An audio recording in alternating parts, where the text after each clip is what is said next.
J'ai dit que quelque chose n'allait pas, mais je n'ai pas insisté. Elle a dit qu'elle était fatiguée. Alors j'ai continué au cours des jours suivants.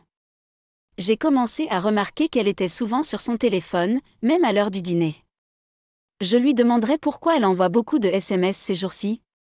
Et elle me disait qu'elle était dans un groupe de discussion, parlant avec ses copines de la soirée entre filles qu'elles avaient eue en planifiant une autre. Je n'y pensais pas beaucoup à l'époque. Elle envoyait constamment des SMS à ses amis. Ce n'était rien de nouveau, mais en y repensant, je me suis rendu compte qu'elle planifiait probablement quelque chose avec eux qu'elle ne voulait pas que je sache. Ma femme travaille comme consultante pour une grande entreprise et rentrait toujours à la maison stressée. Cela ne me dérangeait donc pas qu'elle sorte avec ses copines de temps en temps. Mais maintenant, elle parle d'une autre soirée entre filles. Ce sera la deuxième soirée entre filles en moins de 3 semaines. La mauvaise chose est que ces femmes avec qui elle traîne, 4 d'entre elles sont toutes célibataires. Elle est la seule mariée du groupe, ce qui, à mon avis, n'est pas une bonne chose car cela signifie qu'elle est la seule à avoir quelque chose à perdre. Les autres femmes sont libres et sans fantaisie. Je ne veux pas que ma femme soit une infidèle, mais je ne veux pas non plus la contrôler ou lui dire ce qu'elle peut et ne peut pas faire. Ainsi, sa deuxième soirée de filles est allée et venue. Je lui ai dit le lendemain qu'elle devait faire attention et s'assurer que ses amis célibataires ne la faisaient pas foutre en l'air de son mariage. Elle m'a regardé bizarrement, mais n'a rien dit. Un jour, après le travail, je me suis arrêtée chez mes parents et je leur ai parlé de ma frustration à l'idée que ma femme participe à ces fréquentes soirées entre filles. J'ai dit à ma mère que les femmes avec lesquelles elle traîne sont toutes célibataires et qu'aucune d'entre elles n'a rien à perdre.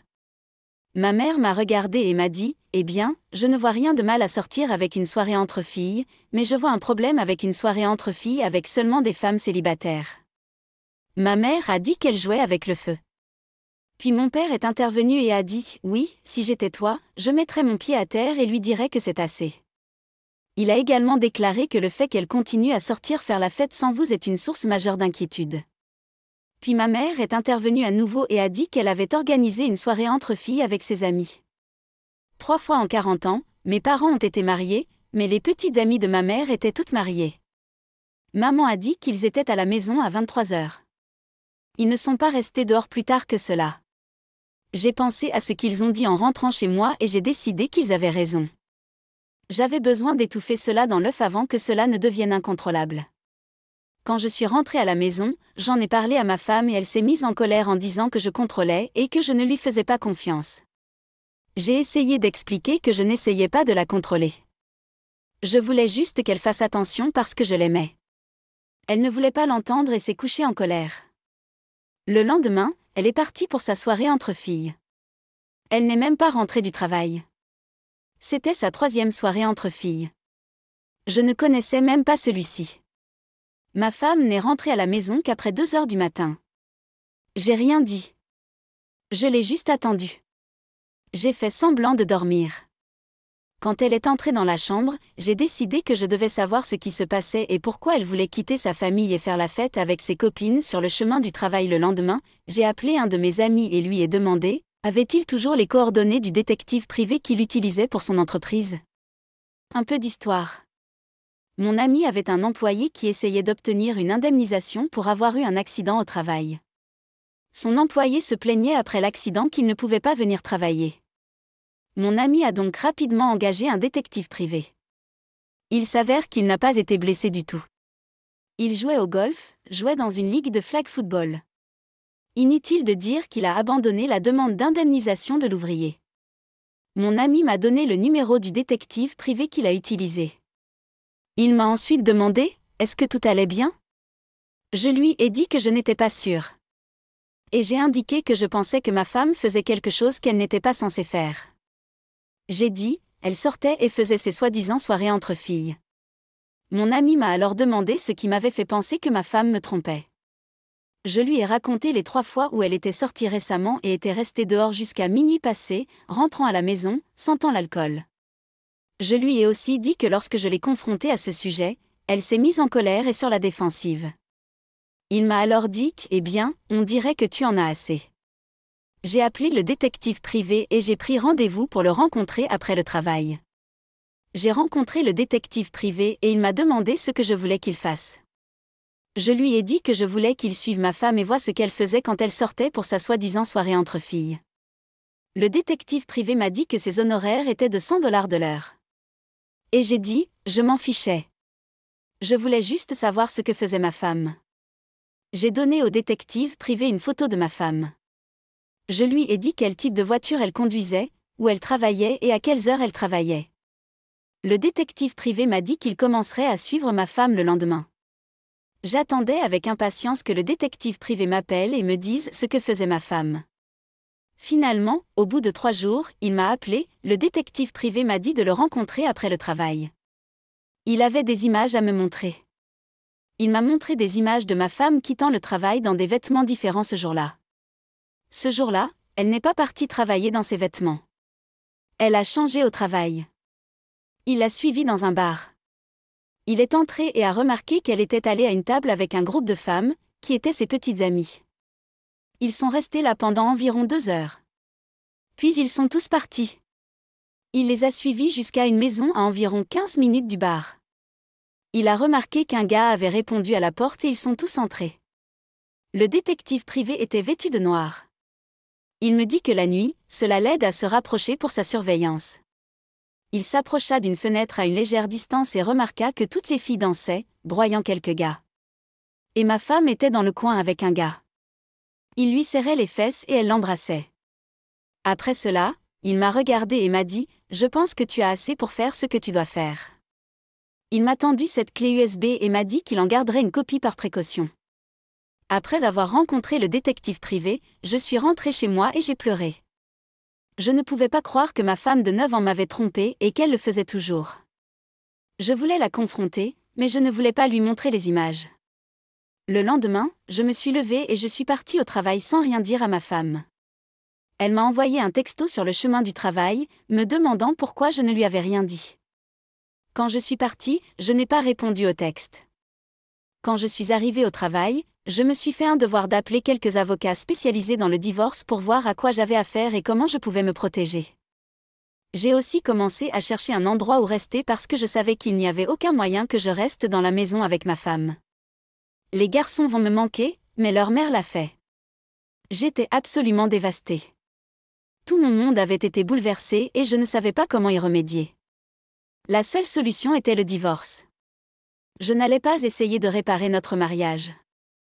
Elle veut cette vie de célibataire. Elle peut l'avoir. Je devais être stratégique parce que je ne voulais pas que les garçons soient seuls pendant que leur mère sortait pour sa soirée entre filles. Je vis dans le Massachusetts, qui est un État sans faute, c'est ce que je sais. Le divorce devrait donc être assez facile. Quand je suis rentrée à la maison ce soir-là, ma femme était assise sur le canapé avec les garçons. Je suis entrée et elle m'a demandé comment s'était passée ma journée. Et les garçons m'ont souri et m'ont dit « Papa, je voulais pleurer, mais je devais me retenir. » Quelques heures passent et tout le monde se détend. Ma femme met les garçons au lit et descend me demander si je veux regarder un film avec elle. J'ai dit « Non, je ne pense pas. » Elle a ensuite dit « D'accord, je vais me coucher. » J'ai attendu qu'elle soit au lit pour monter à l'étage et prendre mes affaires et partir. J'ai attendu qu'elle s'endorme avant de quitter la maison. Je n'avais encore nulle part où aller. Je suis donc allée voir mes parents. Il était tard. Mon père était inquiet et m'a demandé si j'allais bien. Je lui ai dit que j'avais quelque chose à lui montrer. Nous nous sommes assis à la table de la salle à manger. J'ai sorti les images que mon détective privé avait compilées et j'ai montré à mon père ce que le détective privé avait trouvé. Et mon père était incrédule. Ma mère est descendue et je lui ai montré aussi. Ils étaient tous les deux sans voix. Je leur ai dit que je déménageais et que j'allais divorcer. Ils n'ont rien dit pour essayer de m'arrêter. Je suis sûre qu'ils ont été déçus, mais que pouvaient-ils dire? Ma femme m'avait trompée et j'étais finie. Je suis restée chez mes parents cette nuit-là. Le lendemain matin, je me suis levée, j'ai envoyé un SMS à mon patron et je lui ai dit que j'arriverais en retard. J'ai été honnête avec lui et il n'a pas eu de problème avec ça. Après avoir parlé à mon patron, j'ai remarqué que ma femme m'avait envoyé des centaines de SMS, me demandant où j'étais et pourquoi j'étais partie hier soir. Je n'ai répondu à aucune d'entre elles. J'ai trouvé un avocat et j'ai demandé le divorce pour cause d'adultère. Et j'ai quitté la maison. Je suis retournée à la maison quand j'ai su que ma femme ne serait pas là. Et j'ai laissé une note sur le comptoir de la cuisine. Je lui ai dit que j'avais demandé le divorce et qu'elle pouvait me trouver chez mes parents si elle avait besoin de quoi que ce soit. Après le travail, je suis allée chez mes parents et j'ai vu la voiture de ma femme garée dans l'allée. Je suis entrée et j'ai vu ma femme assise à la table de la cuisine en train de pleurer. Elle m'a demandé pourquoi j'avais demandé le divorce et j'ai lentement sorti mon téléphone et lui ai montré les images et lui ai dit que je ne méritais pas ça. Je ne méritais pas la façon dont tu me traitais. Nous nous sommes assis et avons parlé pendant un moment et nous avons tous les deux décidé qu'il serait préférable de divorcer. Je lui ai dit que je ne voulais pas de la maison. Nous le louions de toute façon, pour qu'elle puisse l'avoir. Elle gagne assez d'argent pour le payer. Lors de l'audience de divorce, c'était à l'amiable. Le juge m'a donné 30 jours pour récupérer le reste de mes affaires. Je ne l'ai pas poursuivie pour une pension alimentaire. Je gagnais plus qu'elle et je n'avais pas à payer de pension alimentaire. Elle tenait déjà ça du père de l'enfant.